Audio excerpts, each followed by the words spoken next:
한나가 기도로 아뢰었다. 주님께서 나의 마음에 기쁨을 가득 채워 주셨습니다. 이제 나는 주님 앞에서 얼굴을 들 수 있습니다. 원수들 앞에서도 자랑스럽습니다. 주님께서 나를 구하셨으므로 내 기쁨이 큽니다. 주님 같으신 분은 없습니다. 주님처럼 거룩하신 분은 없습니다. 우리 하나님 같은 반석은 없습니다. 그래서 그는 그들을 타일렀다. 너희가 어쩌자고 이런 짓을 하느냐? 너희가 저지른 악행을 내가 이 백성 모두에게서 듣고 있다. 이놈들아, 당장 그쳐라. 주님의 백성이 이런 추물을 옮기는 것을 내가 듣게 되다니 두려운 일이다. 사무엘기상 2장 1절과 2절, 23절과 24절 말씀. 우리는 어제 한나의 기구한 고백이 찬송으로 바뀌어 아들을 갖게 된 놀라운 이야기를 읽었습니다.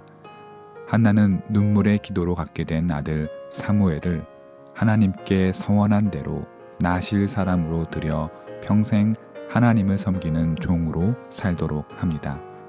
실로 대단한 선택이며 엄청난 고백이 아닐 수 없습니다. 그토록 원했던 아들을 가졌음에도 하나님께 약속한 바를 지키기 위해 그 아들과 떨어질 것을 결정한 어미의 마음을 보통의 생각으로 이해하기 힘들 것입니다. 오늘 본문은 사무엘을 하나님께 드리고 주님께 경배하며 한나가 올려드린 찬송 고백으로 시작합니다. 그 시작은 기쁨의 노래입니다. 한나는 주님께서 자기 마음에 기쁨을 가득 채워주셔서 원수들 앞에서도 자랑스럽다고 고백합니다. 하나님 앞에서 어떠한 교만하고 오만한 말도 소용없으며 힘있고 부유한 사람들이 주님 앞에서 넘어질 것이며 또 힘없고 가난하고 자식을 갖지 못하고 궁핍한 사람들을 불러 모아 영광스러운 자리에 올리실 것이라 노래합니다. 참으로 대단한 고백입니다. 사무엘기를 연구하는 학자들에 따르면 한나의 고백은 한나의 개인의 고백이라기보다 사무엘기가 한나의 노래를 통해 자신의 말을 전하고 있다 말합니다.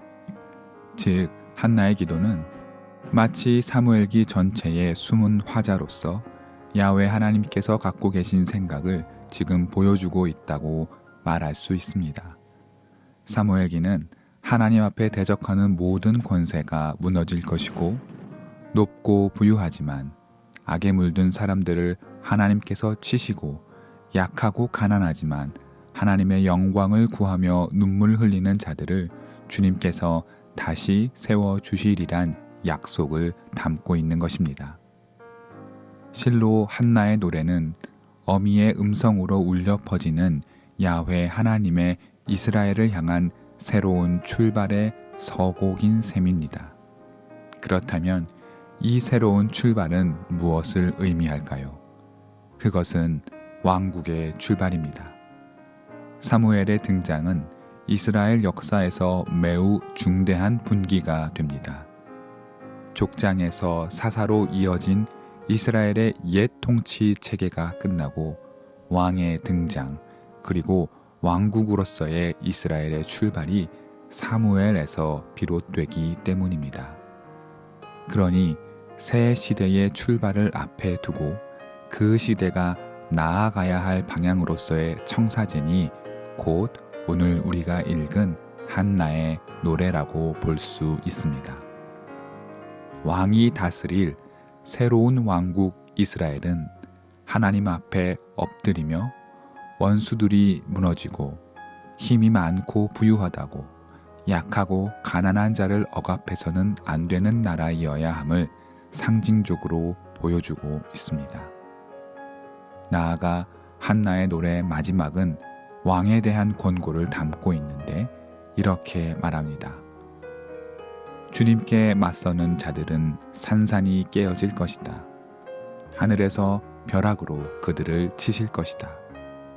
주님께서 땅 끝까지 심판하시고 세우신 왕에게 힘을 주시며 기름 부어 세우신 왕에게 승리를 안겨 주실 것이다. 물론 이야기의 흐름상 아직 사무엘은 어린 아이이고 그 당시에 이스라엘에게 왕은 없었습니다. 그러나 앞서 살핀 바와 같이 한나의 노래가 새로운 왕국 시대의 비전을 보여주고 있다는 점에서 그녀의 노래 말미에 나온 왕에 대한 약속, 즉 기름 부어 세운 왕에게 승리를 주시며 원수들을 무너뜨릴 것이란 말은 훗날 이스라엘 왕들을 위한 하나님의 약속이라 볼 수 있습니다. 눈물로 주님 앞에 간구했고 그 간구하며 서원한 것을 한치도 잊지 않고 지켜낸 위대한 여성이자 믿음의 어머니 한나의 고백은 이렇게 희망과 미래를 가득 담고 있는 아름다운 음성이었습니다. 그런데 여기 어떤 남자이자 한 아버지의 음성도 있습니다. 그 음성은 한나의 것과 달리 분노와 책망, 실망과 노여움, 그리고 포기와 체념이 담겨 있습니다. 이 아버지의 말 속엔 찬송도, 경배도, 미래를 향한 비전도 없습니다. 그저 무너져가는 옛 시대를 부여잡고자 하는 안간힘 쓰는 모습만 가득할 뿐입니다. 그 남자이자 아버지는 바로 엘리입니다. 엘리의 외침은 오늘 본문 23절에 등장합니다. 패역한 아들 홈리와 비느하스의 행동이 악행이지 않은 것이 하나도 없을 지경입니다. 제사 업무를 담당하지만 재물을 함부로 착복하고 또 무려 회막 어귀에서 여성들과 동침한다는 소문까지 돌고 있었기 때문입니다. 엘리가 아들들에게 말합니다. 너희가 어쩌자고 이런 짓을 하느냐? 이놈들아, 당장 그쳐라. 너희들이 제사장인데 누가 너희들의 죄를 대신 용서를 빌어주겠냐고 아버지 엘리는 말합니다. 분노가 담겨있는 말이지만 어쩐지 애잔하고 쓸쓸합니다. 비애가 가득 차 있습니다. 한나의 당당하고 아름다우며 희망이 가득한 노래와 비교할 때 너무나 다릅니다. 한나의 노래가 단지 그녀의 개인적인 고백 그 이상이었듯 엘리의 외침도 아들들의 죄악에 대한 그들의 가정사에 국한될 수 없을 것입니다. 그렇다면 무엇을 보여줍니까? 옛 시대는 이제 완전히 몰락하고 있음을 보여주고 있습니다. 사사시대부터 무너진 옛 질서가 이제는 회복 불능임을 다시 한번 상기시켜주고 있는 것입니다. 그들은 정통 제사장 가문의 사람들이었지만 그들의 어떠한 역사도 그들의 악행을 막을 수 없었으며 이스라엘 백성들의 본이 될 수 없었던 것입니다. 시간이 얼마 지나지 않아 엘리를 포함한 그의 가족들이 모두 비참하게 죽었음을 우리는 이미 알고 있습니다. 한나의 음성과 엘리의 음성이 이토록 다릅니다.